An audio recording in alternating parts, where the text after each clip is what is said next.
ገንዘብህን ያው ትራንስፈር አድርግልሃለሁ አሁን ነው መድብል አታብዛው እሺ ለስራ ማስፈጸሚያ የሚሆን ብቻ ለለፋው ልፋት ዳጎስ ያለ ገንዘብ ቢከፈልህ ያንስብሃል እንጂ አይበዛብህ እንዴ ታሬ ምን ሆነሃል ህይወትህን አደጋ ላይ ጥለህ እኮ ነው ይሄን ስራ እየሰራህ ያለው መድብል የኔ ህይወት ከነዛ ምስኪን ህፃናቶች አይበልጥም የሁላችንም ህይወት ቢደመር ከነዛ ምስኪን ህፃናት ህይወት አይበልጥም እሺ መድብል ምን ማድረግ ነው ይሄን ሁሉ ምን ማለት ነው የልፋት ዋጋ ነው ታሬ ራስን ጠብቅሽ አመሰግናለሁ ሰላም ዋል እሺ ቻው መሄድ ትችላለህ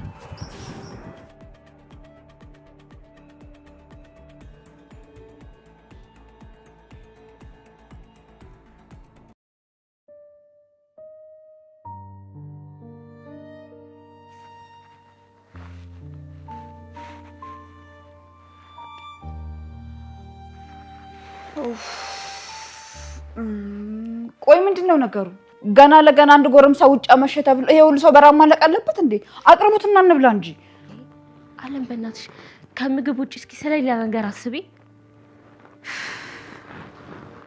አሁን የታመሻ ነው የሚባለው ከቅርብ ጊዜ በኋላ እኮ ማምሸት ተው ነበር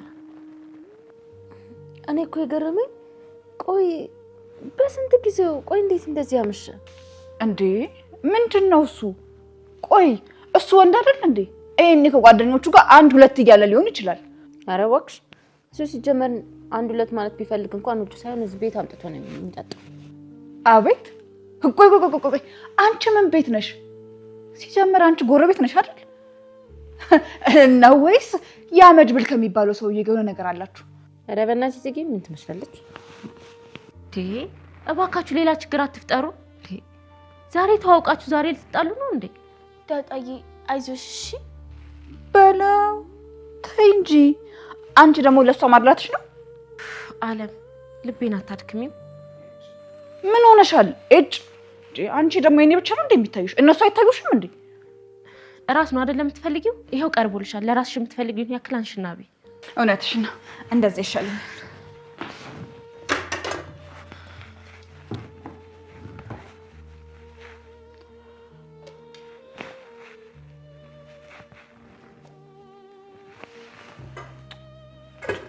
ይሄኛውን አልፈልግም ይሻለኛል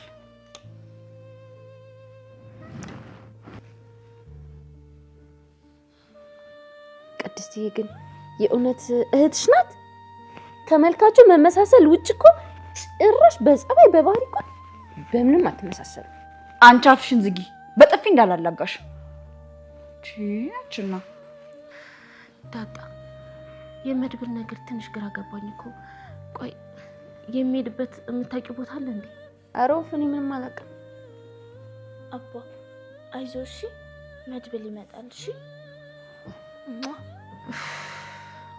አሁን የት ሄደ ይባላል እንደው ያምላኬ ባክን ከክፉ ነገር ጠብቀው ቆይ እናንተ ሰዎች ይሄ ሰውዬ እኮ ማን አለብኝ ባይ ጎረምሳ ነው አይደል ወንድ ልጅ ደግሞ ከቤተሰቦቹ ጋር ሲኖር አምሽቱ ቆየት ብሎ ሲመጣ ነው ደስ የሚለው አቦ በእናትሽ ዝም በይ ያልተጻፈ ህግ አታንብቢ ቆይ እሺ ምን ይሻላል ማንን እንጠይቅ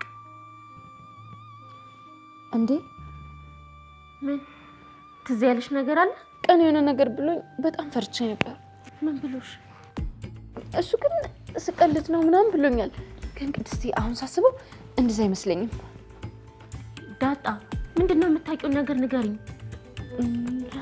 አይ ቅድስቴ ወይኔ ቃሉን መድገም እንዴት ነው የሚያስፈራው አንቺ ደግሞ ምንድነው የሚያንተባትብሽ ተናገሪም ተናገሪ ከዛም ጉዳዩም ይለይለት ምንድነው ያስፈራ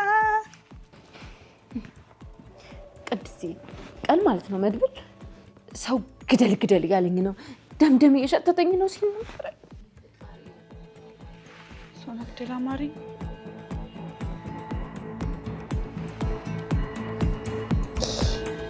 ሶና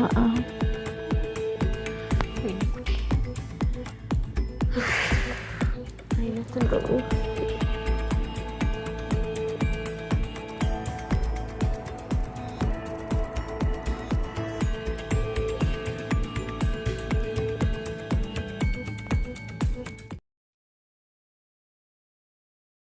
በማግስቱ ጠዋት ጥሩ ሰው ከመኝታው እንደተነሳ ወደምትማርበት ትምህርት ቤት ሄደ።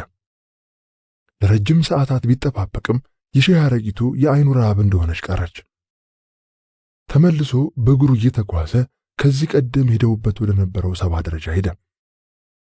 ደረጃው ጋር ደርሶ ለመውጣት እርምጃ ጀምሮ አቅም አንሶት ተወውና ከስር የመጀመሪያው ደረጃ ላይ ክፍት ብሎት እንዳዘነ አቀርቅሮ ለረጅም ጊዜ ተቀመጠ። ብቸኝነትና ናፍቆት ተደማምረው አቅም አሳጥተውታል። ደረጃው ላይ ቁጭ እንዳለ ሲያስብ ከዚህ ቀደም ሁለቱም በደስታ ተሞልተው እዚሁ ቦታ ላይ ያሳለፉትን ጊዜያት አስታወሰ። የሺህ አረጊቱ በሳቅ እየተፍለቀለቀች ደረጃውን ወጥታ ደክሟት ጉልበቶቿን ይዛ በኃይል ስትነፍስ እሱ ቆሞ ሲስቅባት እሷን በተራዋ ደረጃውን ውጣ ብላው ደረጃውን ወጥቶ እንደጨረሰ ደክሞት ሲያለከልክ ተሸክማ አውርደኝ ብላው ጀርባው ላይ ወጥታ በደስታ እየቦረቀች ያሳለፉትን ጊዜያት እንደ ምስል ጥርት ብሎ ይታየው ጀመር። በምናብ እያስታወሰ የሺህ አረጊቱ ስትስቅ እየተመለከታት በእውን አብሯት ይስቃል፣ ከእንባው ጋር እየታገለ። ከቆይታ በኋላ ወደ ራሱ ሲመለስ ግን የሺህ አረጊቱ አጠገቡ የለችም። ብቻውን ነው። ሳቋ ብቻ ከሩቅ ይሰማዋል። ሳቋን ለማዳመጥ ጆሮውን ባቆመ ቁጥር ሳቋ እየራቀው ይጠፋበታል። ይበልጥ ብቸኝነቱ አስፈሪ ሆኖ ዙሪያውን ከበበው። በዚህ ጊዜ ለመፍሰስ ሲታገለው የነበረው እንባው ግንፍል ብሎ መፍሰስ ጀመረ። ለረጅም ሰዓታት እዚያው የድንጋዩ ደረጃ ላይ በብቸኝነት እንደተቀመጠ ቆይቶ አመሻሽ ላይ ከተቀመጠበት ተነስቶ ወደ ማደሪያው ተመለሰ። አክስቱ ወደ ደብረ ሊባኖስ ለመሄድ ዕቃ ሲያዘገጃጁ ደረሰ። አክስቱን ሰላም ብሎ ብርቱ ድካም ስለተሰማው ወደ መኝታ ሄዶ ተጋደመ። ብዙም ሳይቆይ ጭልጥ ያለ እንቅልፍ ወሰደው። በእንቅልፍ ልቡ ህልም ያልም ጀመር። የሺህ አረጊቱ በጣም ናፍቀው ስለነበር በጠዋት ተነስቶ ወደ ምትማርበት ኮሌጅ ሄዶ በርቀት ሆኖ ወደ ትምህርት ቤቱ በር እየጠበቀ ቆየ። የተለያዩ ወንድና ሴት ተማሪዎች ወደ ቅጥር ግቢው ሲገቡ ተመለከተ። በኋላ ላይ የደጃዝማች አካል ወልድ መኪና መጥታ በር ላይ ደርሳ ቆመች። በሹፌሩ በኩል ያሉት እሳቸው ራሳቸው መሆናቸውን አውቋል። በወዲያኛው በር በኩል የመኪናው በር ተከፈተና የሺህ አረጊቱ ብቅ አለች። እንዳያት ኃይለኛ የደስታ ስሜት ሲወረው ታወቀው። ተወርውሮ ሄዶ ቢጠመጠምባት ደስተኛ ነበር። ነገር ግን አባትየው በመሆናቸው ፈርቶ እንዳያዩት ባለበት ቦታ ተደብቆ ሲከታተል የሺህ አረጊቱ እየተራመደች ወደ ትምህርት ቤት ስትሄድ ተመለከታት። ፊቷ ላይ የደስታ ስሜት የለም። ዝም ብላ አቀርቅራ ነበር ወደ በሩ የምትሄደው። ደጃዝማች አካል ወልድ መኪናቸውን አንቀሳቅሰው ቦታውን ለቀው ሲሄዱ ከተደበቀበት ወጣና ወደ እሷ መሮጥ ጀመረ። የሺህ አረጊቱ እየተራመደች በሩ ጋር ደርሳ ወደ ውስጥ ገባች። ከቆይታ በኋላ ተመልሳ መኪናዋ የቆመችበት ቦታ ላይ ስትመለከት መኪናዋ ተንቀሳቅሳ መሄዷን አየች። በፍጥነት ተመልሳ ወጥታ ዙሪያውን እየተመለከተች ጥሩ ሰውን ስትፈልግ ጥሩ ሰው እየሳቀ ወደ እሷ እየመጣ የሺዬ ሲል በደስታ እንደተሞላ ስሟን ጠራት። የሺህ አረጊቱ ጥሩ ሰውን ስትመለከተው በደስታ ስሜት ተሞልታ እየሮጠች ሄዳ ዘላ ተወርውራ አቀፈችው። እሱም አቀፋት። በናፍቆት ተቃቀፉ። የሺዬ የኔ ፍቅር በሕይወት አለሽልኝ? በስስት ፊት ለፊት እያየ በናፍቆትና በደስታ ተሞልቶ ጠየቃት።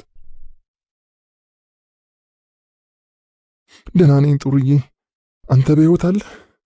አገኘሃለሁ ብዬ አልጠበቅኩም ነበር አለች፣ ዓይኗ በናፍቆት እንባና ሳቅ ተሞልቶ። በጣም ነው የናፈከኝ እኮ የኔ ጌታ አለችው። እኔስ የሺዬ ከተለያየን ጊዜ ጀምሮ በናፍቆትሽ ስንገበገብን የከረምኩት፣ እንኳንም አሁን በሰላም አገኘሁሽ የኔ ፍቅር እያለ በናፍቆት እያወሩ በስስት ሲተቃቀፉ ወደ ትምህርት ቤት ቅጥር ግቢ የሚገቡ ተማሪዎች በሁለቱ ድርጊት ተገርመው እየሳቁ ቆመው ይመለከቷቸው ነበር። እነሱ ግን ሰው ያያቸው መሆኑን እንኳን የሚያስቡበት ጊዜ አልነበራቸው። ሁሉን ረስተው በራሳቸው ዓለም ውስጥ ነበሩ። በዚህ ሁኔታ ውስጥ እንዳሉ አምባቸው ነጭ ማርቼዲስ መኪና እየነዳ ወደ እነሱ ሲመጣ ጥሩ ሰው በየሺ አረጊቱ ትከሻ ላይ ተመለከተው። የሺዬ፣ ይሄ ጨካኝ ሊለየን መጣ፣ ነይ እናምልጠው አለና አንድ እጇን ይዞ ሲጎትታት የሺ አረጊቱ ወደ ኋላዋ ዞራ ስትመለከት የምታውቃት ነጭ ማርቼዲስ መኪና እየቀረበች ስለነበር ተመልክታው ወደ ኋላ ዞራ እየሮጠች እናምልጠው እንዳይዘን እያለች የሚጎትታትን ጥሩ ሰውን ተከትላ ትሮጥ ጀመር። አምባቸው በማርቼዲስ መኪና ከኋላቸው እየተከተለ ሲያባረራቸው እነሱም ከፊት ለፊት ሲሮጡ እየቀረባቸው ሲመጣ ወደ ኋላ እየተገላመጡ በራስ ሆቴል ጀርባ ታጥፈው ሮጡ። መኪናው ፍጥነት ላይ ስለነበር ቶሎ መጠምዘዝ ስላልቻለ የተወሰነ መንገድ ሄዶ ፍሬም በመያዝ ወደ ኋላ ተመልሶ ወደ እነሱ መንዳት ጀመረ። እየሮጡ የተወሰነ መንገድ ሄደው ዞረው ተመለከቱት። ከኋላቸው እየፈጠነ ሲመጣ በማየታቸው መጣ እንፍጠን እያለ ጥሩ ሰው እጇን እንደያዘ መታጠፊያ አግኝተው ተያይዘው ይሮጡ ጀመር። ማርቼዲስ መኪናው አሁንም በድጋሚ ፍጥነት ላይ ስለነበር ቶሎ መታጠፍ ባለመቻሉ የተወሰነ መንገድ ሄዶ ፍሬን ከያዘ በኋላ መሪውን ጠምዝዞ እነሱ ወደሚሮጡበት እየነዳ ይከተላቸው ጀመር። የሺ አረጊቱና ጥሩ ሰው እጅ ለእጅ እንደተያያዙ በመሮጥ ከመንደር ውስጥ ወጥተው ዋናውን አስፋልት ተሻገሩ። አምባቸው በመኪናው እየተከተላቸው ሲሄድ ከመንደሩ መውጫ ጋር ለግንባታ የተከመረ ድንጋይ ፊት ለፊቱ ስላጋጠመው መኪናውን ፍሬን ይዞ ቆመ። በጣም ተበሳጨ። መሪውን በሁለት እጁ እየደበደበ ይራገም ጀመር። በዚህ ጊዜ የሺ አረጊቱና ጥሩ ሰው ዋናውን አስፋልት ተሻግረው ቆሙ። ወዴት መሄድ እንዳለባቸው ሲያማርጡ ወደ ፒያሳ የምትሄድ አንበሳ አውቶቡስ ሰዎችን ጭና ስትንቀሳቀስ ተመለከቷት። ነይ በዚህ አውቶቡስ ገብተን እናምልጥ አለና ጥሩ ሰው እጇን እንደያዘ እየጎተተ በመሮጥ ወደ አውቶቡሱ ሄዱ። አውቶቡሱ በሩን ዘግቶ ጉዞ በመጀመሩ ጥሩ ሰው ከኋላ እየተከተለ እንዲያቆምለት በእጁ እየመታ ተከተለው። ሹፌሩ በፊት መስታወት ተመልክቷቸው ስለነበር የተወሰነ መንገድ ሄዶ ዳር ይዞ አቆመላቸው። እየሮጡ በተከፈተው የፊት በር ገብተው በድካም እየተነፈሱና እያለከለኩ ሰውን እየገፈታተሩ ወደ ኋላ ወንበር ሲሄዱ ሰው ተገርሞ ይመለከታቸው ነበር። አውቶቡሱ ተንቀሳቅሶ ጉዞ ጀምሯል። ወደ ኋላው የመኪና መስታወት ሄደው ተመለከቱ። አምባቸው ሊከተላቸው ባለመቻሉ ተደስተው ተቃቀፉ። ከዚህ በኋላ እንደማያገኛቸው ሲያውቁ ፈነጠዙ። የቸርችል ጎዳናን አውቶቡሱ መውጣት ጀመረ። ደስተኛ ሆነው ይስቃሉ። በየመሃሉ እየተጠራጠሩ ወደ ኋላ ዞረው ይመለከቱ ነበር። ከኋላ የሚከተላቸው ምንም መኪና ስላልነበር ተደስተዋል። ወዴት እንደሚሄዱ ሁለቱም አያውቁትም። ማምለጣቸውንና በነጻነት መገናኘታቸውን ብቻ ነው የሚፈልጉት። የትም ያደርሳቸው ጉዳያቸው አይደለም። አውቶቡሱ እየቆመ ሰው እየጫነ በመንቀሳቀስ ወደ ፒያሳ እየቀረበ ነው። ባንኮ ዲ ሮማ የሚባለው አካባቢ መድረስ ሲጀምር አውቶቡሱ ውስጥ ያሉ ሰዎች ማጉረምረም ጀምረዋል። አውቶቡሱ ፍጥነቱን እየቀነሰ መጓዝ ጀምሯል። ተሳፋሪው ይበልጥ እያጉረመረመ ከፊት ለፊት አንዳች ነገር ለማየት አንዱ ባንዱ ላይ ይንጠራራል። ይሄ ሁሉ ሲሆን የሺ አረጊቱና ጥሩ ሰው የነበረውን ሁኔታ አላስተዋሉ። እነሱ በራሳቸው ፍቅር አለመሰጡ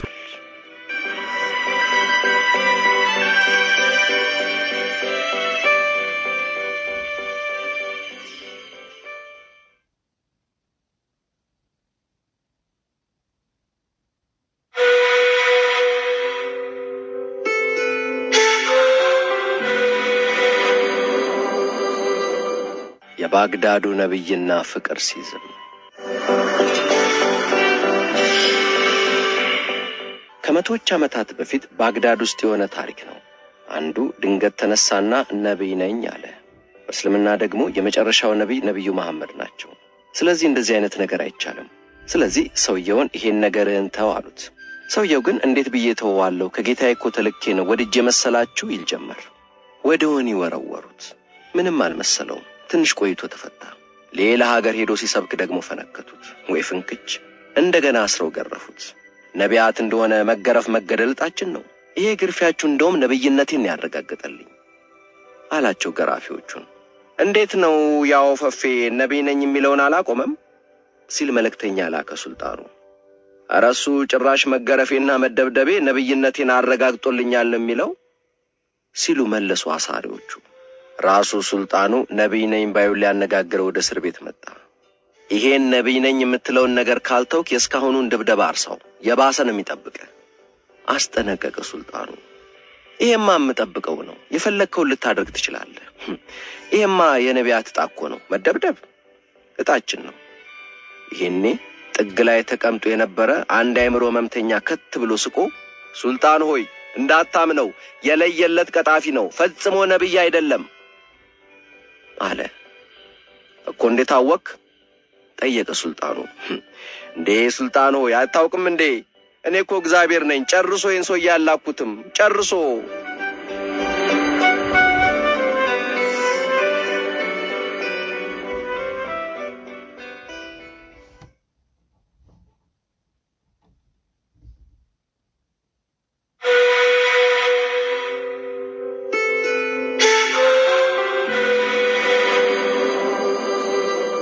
የቁልፉ ሚስጥር። እርግጠኛ ነኝ ይህን ፊልም አላያችሁትም። እንዴት ልታዩት ትችላላችሁ? በአሁኑ ወቅት በአገራችን አሉ የተባሉ 25 ታዋቂ ፊልም ተዋናያን ተሳትፈውበት፣ ግን በአንዲት አነስተኛ ሀገራችን ከተማ እንደሚታይ ማስታወቂያ ተለፍፎበት ሳይታይ የቀረውን ይህንን ፊልም እንዴት ልታዩት ትችላላችሁ? ፈጽሞ። የፊልሙን ደራሲና ዳይሬክተር አላስታውሳቸውም። በዚህ ፊልም ላይ ያልተሳተፈ ታዋቂ ተዋናይ ግን አልነበረም። በሰው ለሰው በዳና በዘመን ብቻ ምን አለፋችሁ ኢትዮጵያ ውስጥ ተሰራ በተባለ ፊልም ላይ ሁሉ የምታውቋቸው 25 ታዋቂ ተዋናያን በዚህ ፊልም ፖስተር ላይ ተገድግደዋል። ይሄ ሁሉ ታዋቂ ተዋናይ አንድ ፊልም ላይ ምን ይሰራል ብሎ ይጠይቅ አልነበረም። እና ዋና ተዋናዩ ማን ሊሆን ነው ያለም የለም። ብቻ በአንዲት የሀገራችን አነስተኛ ከተማ ከዕለታት አንድ ቀን አንድ ትልቅ የፊልም ፖስተር ለጥፎ በሞንታርቦ የሚቀሰቅስ መኪና ታየ።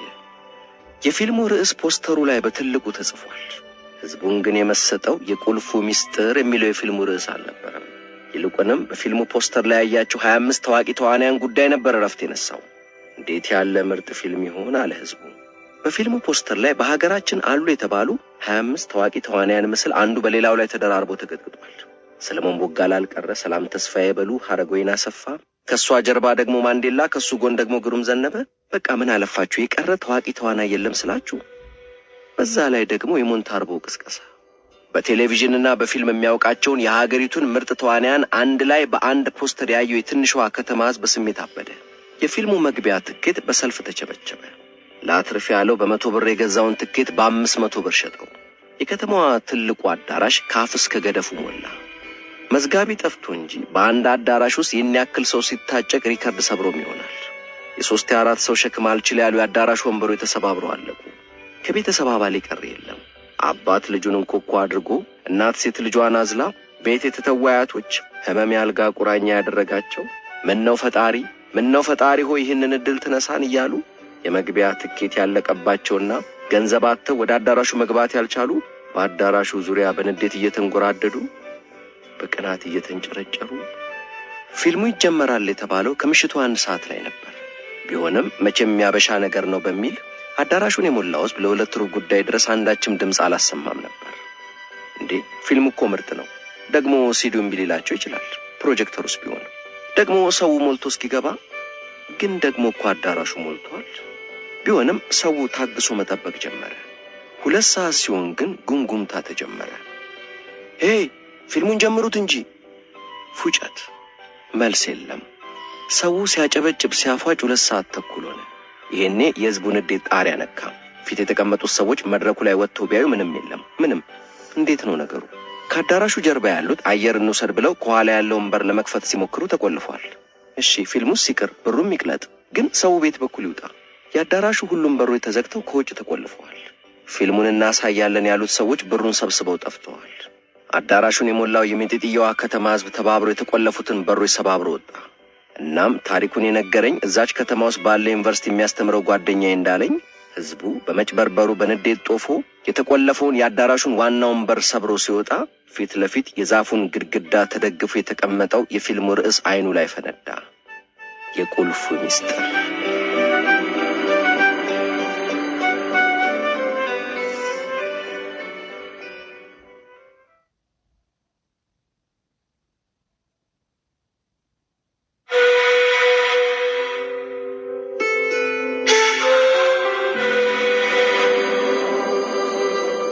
ውርርድ። በአነስተኛዋ መጠጥ ቤት ውስጥ እየጠጣ የነበረው ሰውዬ ወደ መጠጥ ቀጂው ሄዶ ከዚህ ጋር ቆሜ ሽንቴን በቀጥታ እዚያ ጠረጴዛው ላይ ያለችው ትንሽየዋ መለኪያ ውስጥ ጨምሬ ሞላታለሁ፣ በ500 ብር እንወራረድ አለ። መጠጥ ቀጂው ሳቅ አለ። እሺ እስቲ እንይሃ፣ ግን መለኪያውን መሙላት አለብህ። እሞላዋለሁ አለና ሰውየው ሽንቱን ይለቀው ጀመር። እንኳን መለኪያውን ሊሞላ ጠረጴዛውም ጋር አልደረሰ። የመጠጥ ቤቱ ወለል፣ ጠረጴዛዎቹና ወንበሮቹ ሁሉ በሽንት ታጠቡ። መጠጥ ቀጂው በውድድሩ በማሸነፉ እየሳቀ ጠረጴዛዎቹንና ወንበሮቹን በፍጥነት ይወለውል ጀመር። ሰውየው ዚፑን ዘግቶ በመገረም ወደሚመለከቱት ጥግ ላይ ባለ ጠረጴዛ ዙሪያ ወደ ተቀመጡት ጓደኞቹ ሄዶ እሺ 1000 ብሯን ቁጭ አድርጓ። መጠጥ ቤት ውስጥ ሽንቴን ሲሸና ቀጂው መናገር ቀርቶ ጭራሽ እየሳቀ ሽንቴን ይጠርጋል አላልኳችሁም ነበር? በሉ እንግዲህ ተወራረድንበትን 1000 ብር ቁጭ አድርጓ። 1000 ብሩን ተቀብሎ ለመጠጥ ቀጂው 500 ብሩን ከፍሎ ቀሪውን ይዞ ወጣ።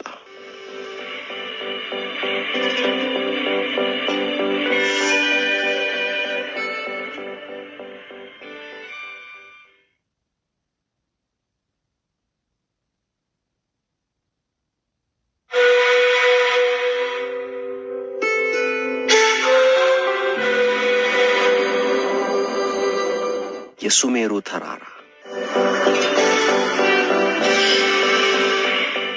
የዚህን ትውፊታዊ ተራራን ታሪክ ባሰብኩ ቁጥር በተመስጦ ወደ ሌላ ዓለም ይወስደኛል።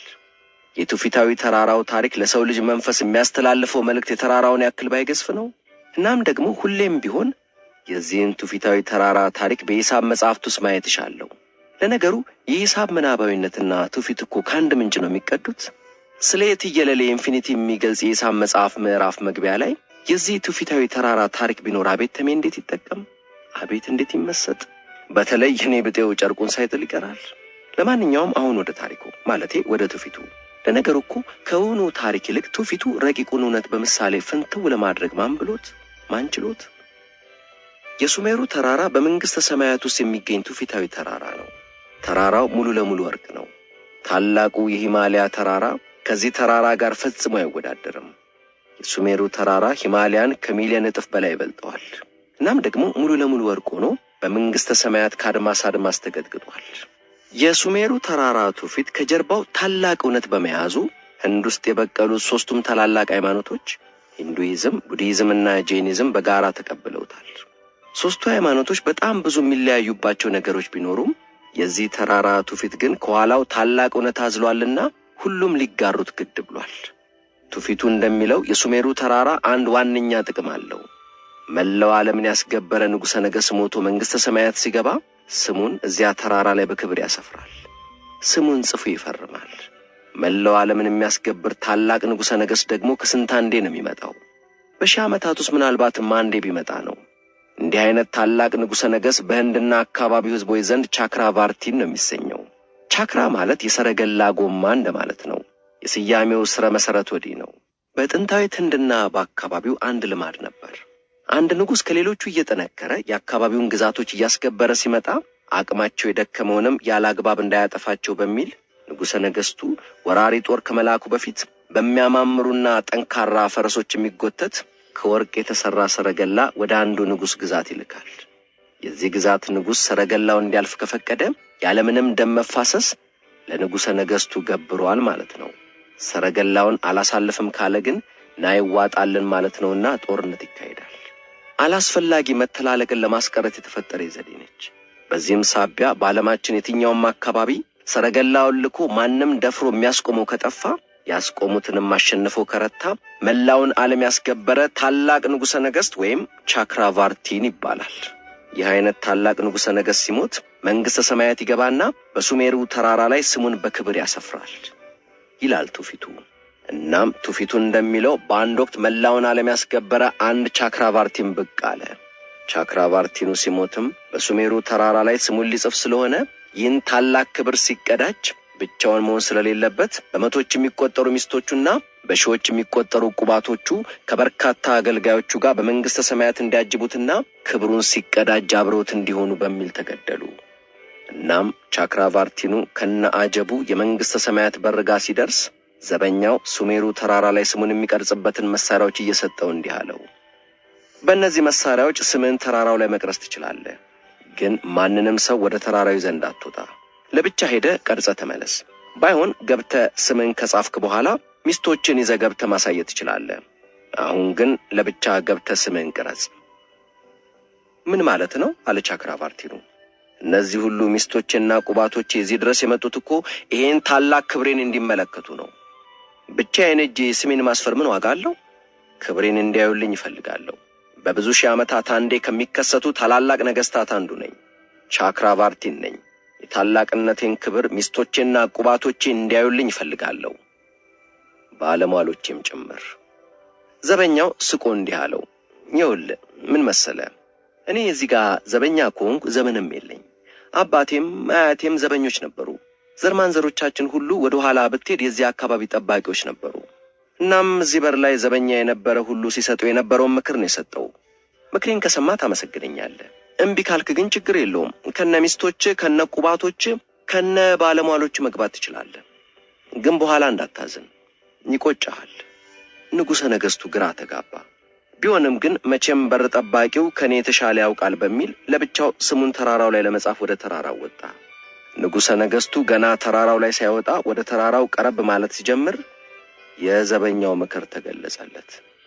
እንዴት ያለው ጥሩ ሰው ነው ዘበኛው አለ ንጉሠ ነገሥቱ።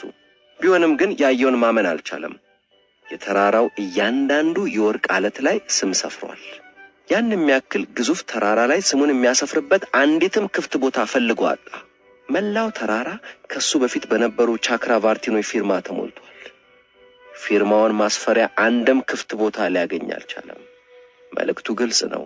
አንተ ብቻ አይደለም ቻክራቫርቲን ነው። ካንተ በፊትም ስፍር ቁጥር የሌላቸው ቻክራቫርቲኖች ነበሩ ነው መልእክቱ።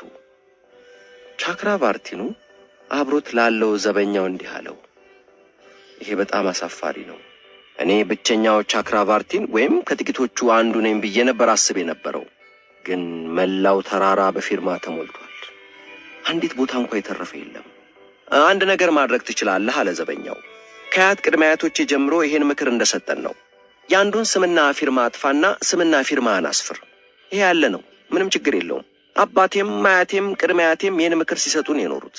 ሁሉም የሚያደርገው ነው። ይገርምሃል፣ በእኔ ጊዜ ብቻ እንዳይመስልም በአያቴም በቅድመ አያቴም ጊዜ ተራራው በቻክራቫርቲኖች ስምና ፊርማ ተሞልቷል። ሁሉም የሌላውን ስምና ፊርማ እያጠፋ የራሱን ሲያሰፍር ነው የኖረው። ምንም አዲስ ነገር የለውም። አትፈር፣ ችግር የለውም። ሁሉም የሚያደርገው ነው። ያንዱን አጥፍተ የራስን ስምና ፊርማ አስፍር። የምን ዋጋ አለው አለ ቻክራቫርቲኑ በሐዘን ተውጦ። እኔ አንዱን አጥፍቼ ራሴን ባሰፍር ሌላው ደግሞ አንድ ቀን መጥቶ የኔን አጥፍቶ የራሱን ያሰፍር የለ? እሱማው ያው መቼም ስምና ፊርማዬን ካላሰፈርኩ ባይኮንክ ብዬ እንጂ እሱማ ያለ ነው አለ ዘበኛው። የሌላውን ስምና ፊርማ አጥፍተው የራሳቸውን አስፍረው የነሱንም ሌላው ያጠፋዋል። አሁን እሱማ ያንተንም ቢሆን አንድ ቀን ያጠፉታል። እሱሙን ነው፣ የታወቀ ነው፣ ያለ ነገር እኮ ነው አለ ዘበኛው። አይ ይቅርብኝ አለ ቻክራቫርቲኑ በትካዜ። ነገ አንዱ የሚያጠፋውን ስምና ፊርማዬን ያንዱን አጥፍቼ አልጽፍም። ይቅርብኝ አለ ቻክራቫርቲኑ ተቆጣጥሮ ጥፊ ያረፈበት ፊቱን እየዳበሰ እባክዎ ቴሽዬን ይተውልኝ ሲላቸው እንደገና በጥፊ ደገሙት። የሺህ አረጊቱ ከዚህ በኋላ መታገስ አልቻለችም። እንደዚያ የምትወደውን ፍቅረኛዋን እየደጋገሙ በጥፊ ሲመቱት ዝም ብሎ ማየት አላስችላላት። ይሄ ሁሉ በደል የሚደርስበት ለሷ ብሎ መሆኑን ስለምታውቅ በጣም ተቆጥታ ተሸሽጋ ከነበረችበት ጀርባ ወጣ በአባትየውና በጥሩ ሰው መካከል ገብታ አባትየው ላይ በማፍጠጥ ከዚህ በኋላ እንዳትመታው አቁም ብያለሁ ብላ አባትየው ላይ አይኖቿን አፍጥጣ በእልህ ተሞልታ ተናገረቻቸው። ጥሩ ሰው በድፍረቷ ተገርሞ የተመታውን ፊቱን እያሸቀና ብሎ የሺህ አረጊቱን ማየት ጀመረ። ምን አልሽ? አሉ ደጃዝማች አካለ ወልድ በልጃቸው ድፍረት የተሞላ ንግግር ተገርሞ እየተመለከቷት። እንዳትመታው፣ ከዚህ በኋላ ከሱ የሚለየኝ ሞት ነው ብላ በድፍረት ስትናገር በዙሪያው ከበው የነበሩት ፖሊሶችና ሌሎች ሰዎች በድፍረቷ ተገርመው ሲያጉረመርሙ ከፍተኛ ድምፅ ተሰማ። በዚህ ጊዜ አምባቸው በቦታው ደርሶ ስለነበር የተሰበሰበውን ፖሊሶች እየሰነጠቀ አልፎ ብቅ አለ። ደጃዝማች አካለ ወልድ በድፍረቷ ተበሳጭተው በጥፊ ፊቷ ላይ በኃይል ደረገሙባት። ስላዞራት ልትወርቅ ስትንገዳገድ ጥሩ ሰው ያዛትና አዙሮ አቀፋት። ደጃዝማች በመበሳጨታቸው ለማላቀቅ እጇን ይዘው ሲጎትቷት ጥሩ ሰው ለይተው እንዳይወስዱበት እንደያዛት ላለመልቀቅ ሲታገል ቆመው ሲመለከቱ የነበሩ ፖሊሶች ወደ እነሱ በመሄድ ተረባረበው ጎትተዋል ያዩዋቸው። የሺዬ እኔ ወድሻለሁ አትሂጂብኝ እያለ በፖሊሶቹ እጅ ገብቶ ለማስለቀቅ እየተወራጨ በመጮህ ድምፁን ከፍ አድርጎ ሲናገር የሺህ አረጊቱም እኔም ወድሃለሁ ጥሩዬ እያለች በማልቀስ የያዟትን እጆች ለማስለቀቅ እየተወራጨች ታገለቻቸው። ልታስለቀቅ ባለመቻሏ እየጎተቱ ወስደው ለአምባቸው አስረከቧት። የሺህ አረጊቱ አምባቸውን ስታየው ይበልጥ ጥላቿ ጨምሮ ለማስለቀቅ እየታገለችው መቼም ያንተ አልሆንም፣ ዝም ብለን የደከምከው እኔ ጥሩዬ ነኝ እንጂ አንተ አይደለሁም እያለች እየጮኸች ድምጿን ከፍ አድርጋ ተናገረች። ልታስለቅቀው ሙከራ ስታረግ አምባቸው በሁለት እጆቹ ወደ ራሱ አስጠግቶ ጥብቅ አድርጎ ያዛት። የሺህ አረጊቱ ምንም በኃይል ብትታገለውም ልታስለቅቀው ስላልቻለች ተስፋ ቆርጣ ቆመችና ፊቷን ወደ ፊቷ አስጠግታ በጥላቻ ተመልክታው ምራቋን ሰብስባ ፊቱ ላይ ተፋችበት። አምባቸው ፊቱ ላይ የተፋችበትን ምራቅ በመዳፉ ጠርጎ በቁጣ አስተዋላት። ጥሩ ሰው ምንም ቢታገል ሊያስለቅቃቸው አልቻለም። በዚህም በኃይል ተበሳጭቶ መሳደብ ጀመረ። እናንተ ሆዳሞች ልትለዩን ነው እያለ ሲሳደብ ከመሃል አንዱ ገፍትሮ ሲወረውረው የኃይል ሚዛኑን ስቶ ሲወድቅ መሬት በእጁ ነክቶ ሊነሳ ሲል በጀርባው ላይ ኃይለኛ የዱላ መታረፈበት። ወገቡ ላይ ህመም ተሰምቶት ወደ ታች ወርዶ ተንበረከከ። ከዚያ በኋላ ቁጥራቸውን የማያውቃቸው የዱላ ብዛት መላ ሰውነቱ ላይ ሲያርፉበት መቋቋም አቅቶት መሬቱ ላይ ወደቀ። ድብደባው ቀጥሏል። ከሚያርፍበት ዱላዎች አንደኛው ጭንቅላቱ ላይ ሲያርፍ ኃይለኛ የህመም ስሜት ተሰማውና ራሱን ስቶ ተዘረረ። የሚታየው በጨለማው ውስጥ ወደ ሩቅ ጥልቅ ጉድጓድ ውስጥ እየወረደ ሲሄድ ነበር። ጨለማ ያስፈራል። ጥልቀቱ አይደረስበትም። ከዚህ በኋላ የሆነውን አያውቅም ነበር። አንተ ጥሩ ሰው፣ አንተ ጥሩ ሰው እያሉ አክስትየው በኃይል እየወዘወዙ ሲቀሰቅሱት ነው ከህልሙ ባነው የተነሳው። ይሄ ጤና ሳይሆን ሞት ነው፣ የመነክቶ ነው ጥሩ ሰው ሲሉት በደንብ ባልነቃ ስሜት ባኖ እንደተነሳ አይኖቹን እያጨናበሰ ፊት ለፊቱ የቆሙትን አክስቱን እየተመለከተ ምንድነው አለ። በስመ አብ ወወልድ ወመንፈስ ቅዱስ እያሉ እያማተቡ ተመለከቱት። በደንብ እየነቃ ወደ ራሱ ሲመለስ አክስቱ መሆናቸውን አረጋግጦ ምን ነው አክስቴ ሲል ተጠራጥሮ አክስቱን እያየ ጠየቃቸው። እንዴ ሰአሊ ለነ ቅድስት፣ ይሄስ ስውር ነው፣ በጤናህ አይመስለኝም። ምን ሆኜ ነበር? ምን ያህል ወንከው አለ ጥሩዬ፣ ስትቃጅ ስትጮህ ነበር እኮ